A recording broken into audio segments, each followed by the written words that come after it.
My name is Adrian Nantchev, and this channel is all about helping you become a remarkable entrepreneur. So this podcast, what it does, I find people from all over the world, whether entrepreneurs or not, to share their story, their journey, and their experiences to help and inspire you. Today, I have with me Aleks Bozhinov to talk about what he's doing. So please, Alex, share with the world, share with the audience, who are you, what do you believe in, what's your story, and what difference are you making in the world? First of all, thanks a lot for having me on your podcast. Very shortly, who am I? Alex. I'm half Ukrainian, half Bulgarian, and my story began a while ago when I initially left Bulgaria to study abroad, got some international experience and education in a few countries. And along the way, I've noticed that there's many things that are in abundance, and there's many ideas around us every day. So, but very few people with the heart or the bravery to actually capture those ideas and turn them into reality. So, we've been told by many people from entrepreneurial networks that, hey guys, there is so much out there you can do, and we can help you with consultancy, with ideas. We are just lacking entrepreneurs. And that really shocked me because they were offering ideas, money, support, and there were no people to actually implement those ideas, to execute those ideas. So while studying in the Netherlands, what happened was that I launched my own business with a friend, and from there we actually saw how much a small effort could help the local community, and that kind of got me ignited around being an entrepreneur and basically starting my own businesses and making them successful, but not businesses that would just make a profit. No, my overall vision for my life, you could say, is basically I would like to bring the world on the same speed. It's a ginormous goal, I understand, but what it means is I would like to bring as much of the Western technology into the Eastern parts of the planet. And with technology, I've seen how much people can change their lives. Even with a simple internet connection and a YouTube channel, people in Africa are able to build windmills. So I think that by actually connecting those parts of the world, allowing them to have access to this technology, would help to bring everybody on the same speed and turn the world into a huge community that can collaborate and be like a global group of people all together. That's my big ambition. Did I miss anything though? No, that's pretty cool. So when you say that, bring the world on the same speed, do you mean like technology leapfrogging and getting everything up to scratch with fast broadband, internet connection, and technology and things like that? Yeah, exactly. With basically, I mean, for me, the easiest way. So, of course, there are steps that would require much more financial involvement, actually building the infrastructure in those countries. But there is much other ways of supporting the local communities, especially with the help of larger organizations such as Facebook and Google currently trying to push for free internet in Sri Lanka and other parts of the world. With this, you can also create online communities for the people in those areas to be able to collaborate and see who is around them, who is able to help them.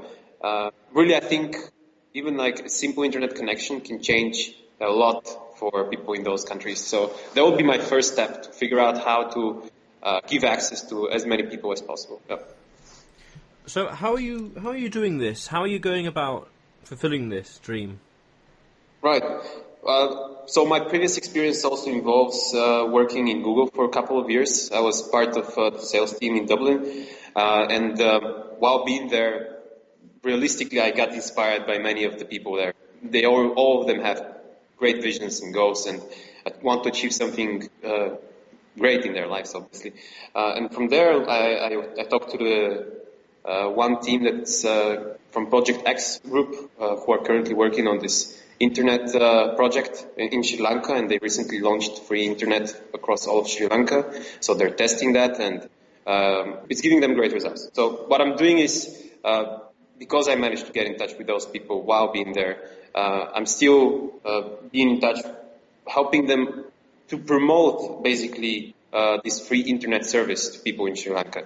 So I've been in touch with local media and public relations agencies in Sri Lanka to actually push out this potentially easy to use solution for all the local people.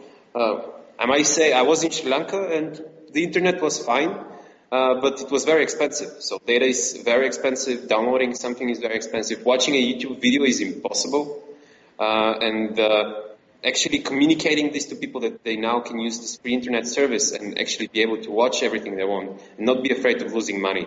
This is kind of more of a communication procedure than a development or a technological thing. So that's where my involvement is around, basically more supporting the communication. All right. So, what is the company called? I'm just very curious. And how's progress? What's the progress like? The one that I'm currently working on, you mean, or?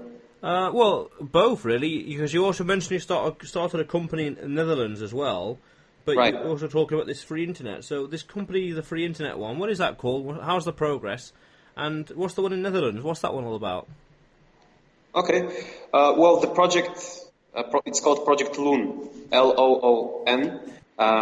It's not my initiative, obviously. It's an internal Project X from Google Labs that they have started. So my involvement there is not official. It's as a volunteer helping this because it is my own personal vision to help people in those countries. It's not a business goal or anything like that. So I'm purely a volunteer in this organization. As for the startups that I've launched before, the one in Netherlands launched at the end of my last year in the bachelor's, and it was basically very similar to Craigslist, but made specifically for the local community of students in the city where I lived. So it's basically an exchange e-commerce platform. You could sell off your last year sophomore books and get new books there, or you can sell your bike, a couch. If you're moving out, if you're an Erasmus student and you want to sell off your stuff. And me and another friend from Bulgaria actually launched this. We had many tough moments on the way. We were tricked a few times by developers from Pakistan and other countries, and we lost a bit of money. But overall, it was a great learning experience about how to actually work with an IT company, how to hire those people, how to check, verify whether the ratings online are actually real. Apparently, a lot of people fall for that, and we were one of those. By the end of this project, basically, we were able to have around 3,000 active users on our website. Those were mainly students. We were already getting deals for advertising. That was the revenue model for that period of time. However, it was my last year of bachelor's, and I also knew this was not going to be my lifetime business. I knew it's a project that went off well. So at the end, we just sold the API to an Indian entrepreneur, and he used the technology in Mumbai to replicate the platform. But since that moment, that platform has been off and it's not being used anymore. So I just moved forward, had another project later on during my master's with a few students that I studied with. That project was called Aquajar.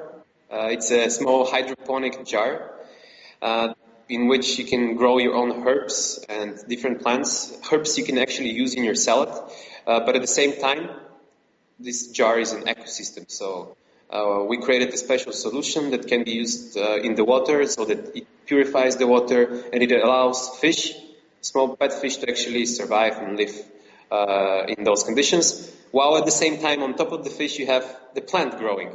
So it's a very beautiful home decor thing. So kids loved it. Kids learned how the ecosystem works, how, the fish poops and the plant gives oxygen, and how it all creates a small atmosphere for both. And that project we actually went on Kickstarter with. We had great success there. We raised over 260% with our project, this Aquajar project. But then we got killed by international trading regulations, especially because we were a very small company. So we didn't have millions of sales. We had thousands. And customs are very tough on smaller companies, meaning that even a small check fee, so they had to check our products at the border, that costed us $1,500. Okay, so for a small business, that's a lot of money. For Unilever or Nestle, it's nothing. Okay, they can check their products every day, and you wouldn't mind. But because of these problems with customs, because of all the transportation costs to other parts of the world, because we had sales in Hong Kong and Australia, it actually undermined all our profits. By the end, we were at zero. We didn't make money out of the project, and we decided not to go forward with it because of the costs and not having the sufficient numbers to be scalable. And now I'm working on my third project, basically. So now I'm full-time with my third startup. It's called crowdfunding, and it's a platform for entrepreneurs to connect with supporters and potential customers. They can co-create a product, and after the product is sold, the revenue is shared between the project creator and the supporters. This is something that I'm working actively on for the last 6 months, and basically something that I think would be my baby, my startup number 3 lucky one. Yeah, I've heard that. I heard this data years ago that talks about how the more startups you've started, the more likely you are to succeed.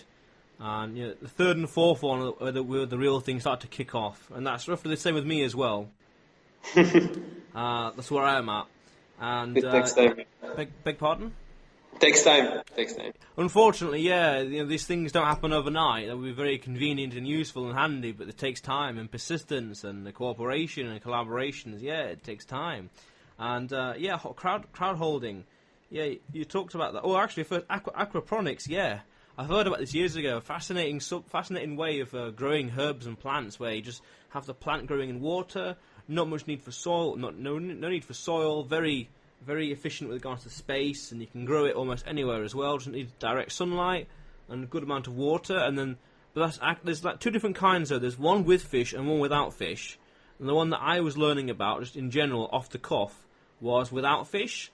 But the one with fish, I don't know the economics of them, like how efficient it is, like per kilogram of fish, food fish. Do you get more? Obviously you do, but by what margin, that kind of stuff. I never applied any of that stuff, but I had some ideas to do that kind of stuff with something else. And with regards to crowd holding, how different is that from places like Kickstarter? Just how different is it? I'm curious. And also, oddly enough, as of lately, like yesterday, like 24 hours ago, kind of thing, I've started another business with a business partner of mine, where we're trying to create essentially like an Amazon of cryptocurrencies, where we're trying to create a store that has all the stuff on there that can be sold purely in, and transactions purely in Bitcoin and other cryptocurrencies. So we're looking at that. So you said that crowdholding can connect you with supporters and customers. How could a business like a day old use that and benefit from it? How could a business use that? And how different is crowdholding from things like Kickstarter and GoFundMe? Sounds okay. I'll start with the second part, just to explain the difference between Kickstarter and us. So I mentioned from my experience, we had a Kickstarter campaign, and we learned what are the successful steps one needs to take to achieve the amount they want from Kickstarter. The success comes from you gaining a sufficient amount of followers before you actually launch on Kickstarter, so that on day 1, 2, and 3, you would actually have that huge boost that would push you on top of the page of Kickstarter, and everybody else would see it. You would get the free promotion, and then the project might take off from there. Usually that's the most successful projects have done it this way. And we thought, okay, but what do you do in advance to have this community ready, although you don't even have a product? Well, you're still developing the product, so why not involve the community in that development process? And when you actually have the product ready to sell, some of the people who helped create it might want to buy it. Some of the people who helped create it might want to promote it to their friends who might want to buy it. And this is basically what is different from Kickstarter. So people are going on Kickstarter with already a proposition, some business proposal or the beta product. The thing is, although they might achieve their goal on Kickstarter, when it comes to real market, when it comes to taking the product outside of Kickstarter, most of them fail because it was a niche product. It was created for a certain group of people on Kickstarter, but it was not validated for the general market. Is this product required, right? And this is where we're stepping in. We're allowing people, businesses, to connect with supporters outside of their network. Not necessarily only people who are going to buy their product, like on Kickstarter, contribute $1 or 5 or 10. No, but also people who are on other projects and could just give potentially a general market opinion of their product so that the business can validate and be sure that this idea is actually scalable, that there is enough market potential. Because yes, I've seen so many projects being successful on Kickstarter, going to investors, getting a huge amount of money, and then promoting with all that money and still not getting sales because they never verified whether the idea was scalable. And this is why we created crowdfunding. This is how we see ourselves as a pre-Kickstarter platform, because we can still allow all the businesses who come on crowdfunding to validate their idea, to prepare the project, and we can allow them, hey, you can still go on Kickstarter and raise your money there. You can use the community you built on our platform to support your Kickstarter campaign. But, make sure the product is actually real. Make sure it's actually going to be selling afterwards. Don't just do it for a Kickstarter, That's why entrepreneurs would fail. As a new business, so the crowdfunding platform is suitable for an entrepreneur with just an idea or a business with already a business model and operations going on. If you're an entrepreneur, what you would require are mainly three things. Three things are: you need a team, you need money, and you need basically some kind of promotion. So word of mouth, or more likely sales. You need sales, right? So either a team, capital, or sales. And our platform basically delivers all three of that by connecting with supporters who might become potential investors and customers of that product. So as a new entrepreneur with an idea, you step in on the platform and you decide what kind of parts of your business you want to discuss with the community. Where do you think you struggle? Where do you think you're missing qualities and talents and skills, so that you can actually choose also the type of people you want to contribute to your ideas and project on crowdfunding. So with time, you're collecting and verifying and making it better, thus promising to all your supporters a piece of your revenue when you are actually successful. The thing why we're great and compared to Kickstarter is you don't need a product. You're only paying when you start making money. And the supporters understand the point that if you're more successful, they will make more money. So this is how it's all connected and how the community process works. Right. Yeah, fascinating. So you're essentially getting market opinion and market feedback before the company or the project or the team actually gets off the ground. Correct. But as I mentioned, for example, if you're already operating business and you decide you want to launch version 2.0 of your product, or you want to launch an absolutely new product, you can still decide to go on this platform, again, to verify the idea and create this product with the people already. Yeah, cool. Yeah, because when you want to start something, you want to make sure there's a market there, and I think that sounds like a cool thing. I'll check it out as well. Check it out, see what I can see how I can work with it. But in the meantime, though, what is it you're working on exactly? Purely just crowdfunding and or such, and what is next for you? Okay, so what I'm doing in crowdfunding is I'm mainly responsible for all the marketing and sales operations. So, because we are not using any marketing money, right? This is a very different approach. We're using predominantly our own content created by us that we then share through more than 40 different social media channels. So my basic responsibility is creating the content calendar for months ahead, having campaigns in mind, when and on what channel to launch something, how to follow up basically through social selling.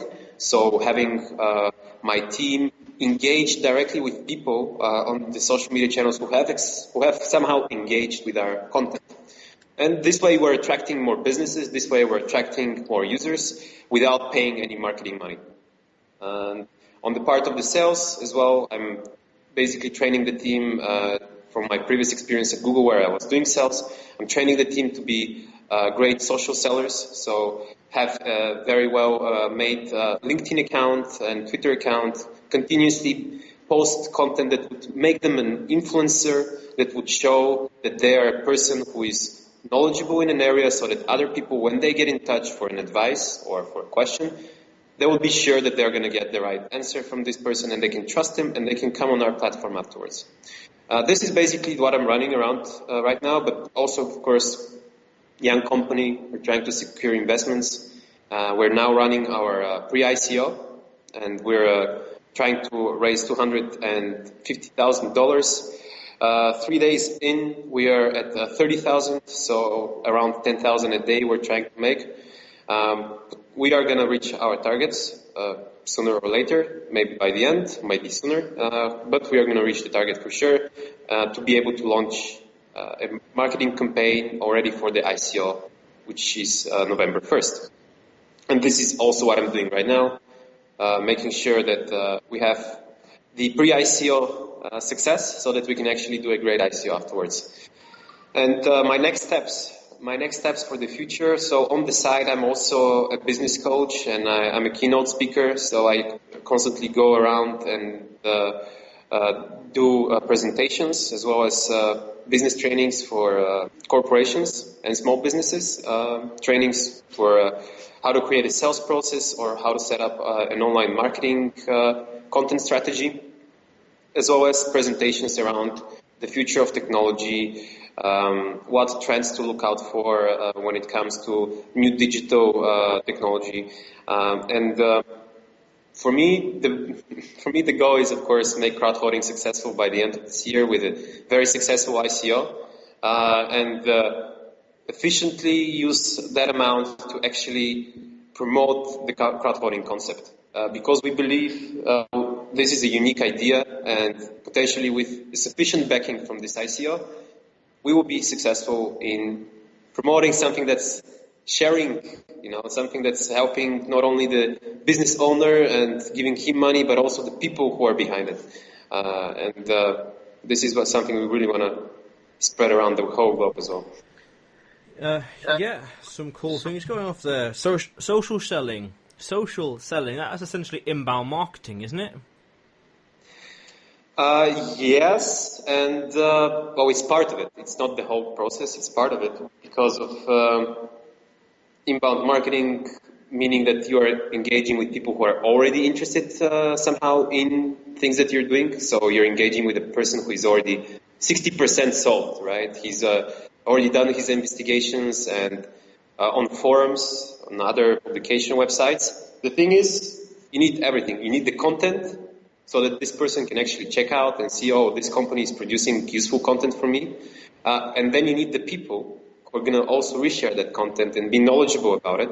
So when it comes to such people coming to our website, they will be able to engage, give them more info, and especially useful information. And especially for a company that doesn't have marketing budget, I think creating great social sellers, pushing them to connect with as many people in the sphere you're working in on LinkedIn as possible. These are things that are helping. They're not fast, but they're helping. And I think startups who are doing this diligently from day one would achieve success afterwards, and a success that's larger than just advertising. For me, although I worked for Google and I saw the ads for 2 years, I really don't enjoy the advertising model. I believe that ads are dull, that people are currently aware and they have all the resources and information available online to make an informed decision. There is no need for hundreds of advertising messages on all platforms for me to make that decision. I'm just going to be pissed. And at the same time, like I said, you can just very creatively engage with your customers, co-create the product, and they will actually work for you much better than putting all your marketing into advertising. Just imagine your marketing budget of a company usually is it's around 10%. Okay, so imagine instead of giving 10% of your revenue for marketing, you give 1 or 2% of that revenue to crowdfunding community to support your project. There would be word of mouth advertising, recommendations to friends. That's so much more powerful than just showing a banner on Facebook. Yeah, I think advertising and SEO as well isn't as powerful as it used to be, say, 10 years ago, maybe even just 4 years ago and 6 years ago.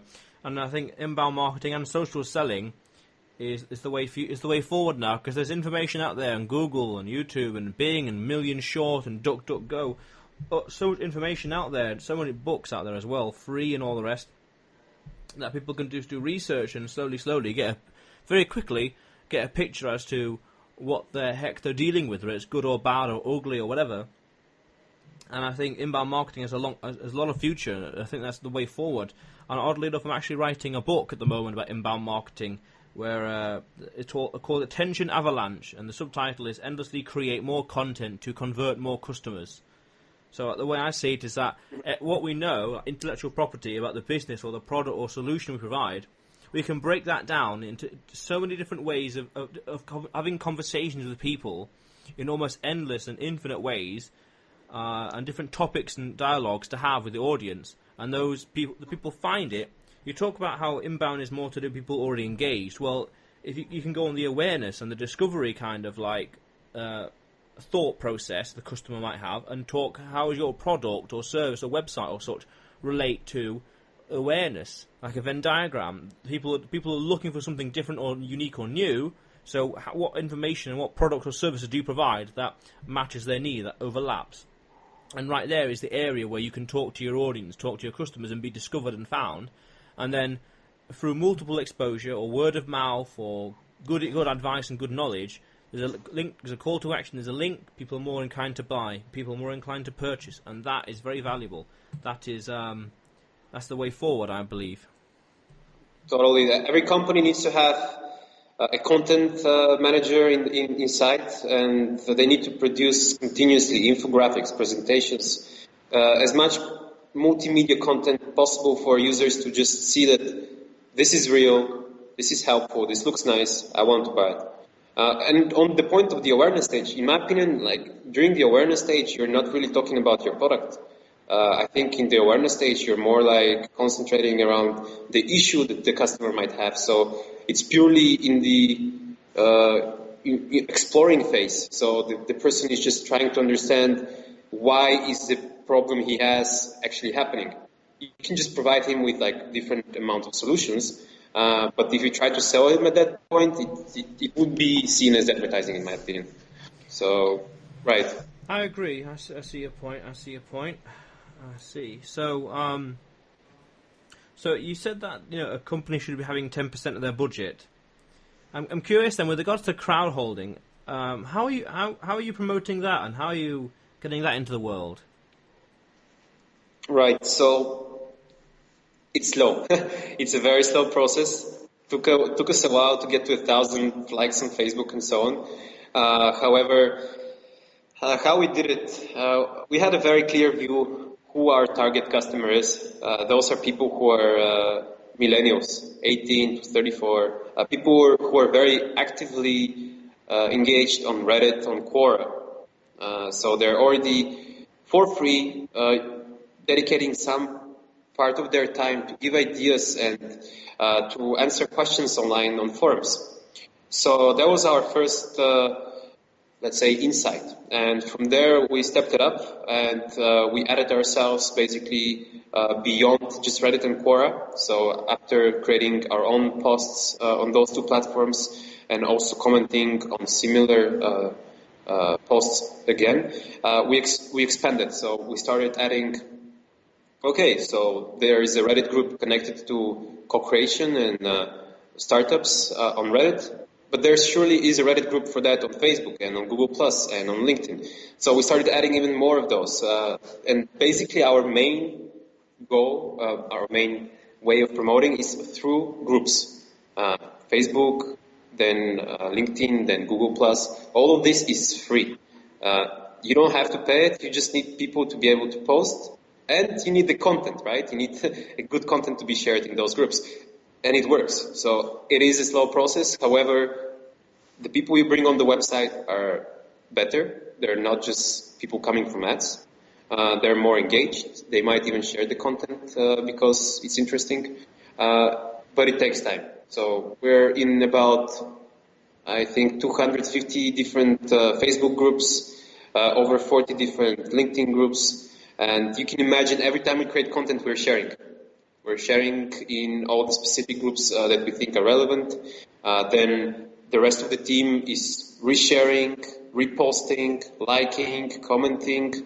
And this is where the growth hacking part comes in play. With a few players on your team, you can achieve great results just by resharing your own content. 5-6 people we're getting 50, 60K reach on Facebook for free. If I have to pay money, that's around 60 euro a day that I have to spend to get that reach. I'm getting it for free because we're working together as a team and sharing each other's content. Wait, so let me get that straight. You're creating content that advocates crowdholding, and you're sharing it on up to 250 Facebook groups. We are creating the content. Let's say today's article would be about alternative finance. And then on Facebook, out of the 250 groups, all of them that are connected in a way to funding, alternative finance, financing, we're sharing that content there. The next day, we might have content about collaboration and co-creation and creating or creative marketing. And then we're going to take all the remaining groups and share the content there. Yep. Oh, cool. Interesting. I like that. Interesting. Guys, I like that. It's how I promoted Aquajar before. Again, no marketing money for Aquajar, and we raised 60K just through these groups. So it's working. I agree. That's fascinating. Okay, that's cool. I like that a lot. Wow, I like that. That's food for thought. That is, with regards to strategy. So what I'm thinking then is understand who your target audience is, and then cross that with the content you're creating, and then understand different kind of like sectors or communities that will be relevant too. So if you're to the finance, you're going to share it to the finance people, maybe even a banking group, maybe even groups that understand money or investing even as well. And if you're doing one on intellectual property, then what Facebook groups to do with patents, Facebook groups to do with idea generation, things like that, or inspiration or innovation. Interesting, fascinating. Because it's all reach, it's all free as well, arguably. It's all reach, and people who add themselves to those groups, I mean, they're already interested in that, so... Yeah, good point. My only two quarrels with that is, firstly, you see you got a team of 5 or 6 people, and yet you say that reach equivalent will be 60 euros a day. Isn't it cheaper to spend 60 euros a day rather than hire 5 to 6 people? We're getting back to the point of how effective advertising is and what kind of people are you getting. Okay, so I see, yeah. I still can spend 60 euro. Again, I can get some reach, but the bounce rate would be 80-90%. Okay, because it's not like... Because if a real person posted it on a Facebook group, or you're posting through the actual Facebook page... But say a real person posts it, so like your Facebook page personally posted it, then they see who the real person is, and they see the face and the name behind the content. So we're posting it on the official page and then personally resharing it in the groups. Okay. Oh, okay. You cannot share as a page in the group. You can only share as an individual. Yeah, I didn't think so. I was just unsure how you were doing it, but I see. Yeah, it's very fascinating. And like I said, ads are not effective in my opinion. They're way too, you need a lot of money to actually get a sufficient number of real users who are going to buy. Whereas this is an approach where we're getting 39-40% bounce rate compared to 80-90 with advertising. Yeah, I agree. Yeah, wow, that's interesting. Interesting concept. I see. This stuff here, some things here I've actually want to add to my book as well. I must admit, and some interesting concepts as well. My other question, and I've forgotten it now, but it was to do with the inbound marketing. But okay, we Bulgarians are creative people, you know. What makes you say that? Well, I think we always manage to find an alternative way, you know. In my opinion, an answer that this is how you do it because 30 other campaigns have done it the same way. for me, it's not the right answer. Exactly. There's something instead, alternative. And when there's an old saying, well, I don't know if it's an old saying, but wherever there's a fence, there's a hole. There's always someone going right through the middle rather than going around it or something. There's always a hole. So yeah, I didn't know about that. Bulgarians are always creative, but yeah, I suppose we are. I'm always thinking how to do it differently. How to, everyone's going that way. Oh, why? Why not that way? Or that kind of thing. Over here, over there. I had a question about that little team you had, but I can't remember what it was now. It was something. Oh, that's okay. It will come back to me. So, what exactly, with regards to crowdholding, is that the main thing you're working on right now, purely? Yes, every day, 12, 14 hours, just pushing this as much as possible. It's a new project, right? It started just the beginning of this year actively. Perhaps around the team, I think I wanted to mention is how we actually got to hire the team, because we are a product that is still in beta. However, we have more than 15 people on our team, and how I got to collect all the helpers, let's say, in the beginning is we send out applications for interns, and I hired at the same moment 7 interns, right? That was at a period of time when crowdfunding had no investment, no customers. Basically, we were on the brink of closing the business, and bringing in some fresh blood, such as the interns, helped a lot. So these people came to the office. We looked like a huge company because of them. Investors came to the office and saw people sitting and working. They were surprised. They were like, wow, there's actually operations going on. That might be actually a serious business. So because of that, we got our investment, because of actually having these interns. And then we hired all those interns. They became the employees, and I trained them even more, and now they turned into my team. And now we're going to do another blast of interns. So in September, we're going to hire another wave of interns because we need, again, new investment. We're going to show face that we're growing even more. And this is like a recommendation that I can make I did this, I advised all the businesses in the accelerator that they need to do this, like get interns. Few of them, it's for free. Most of the time, you can pay them if you want.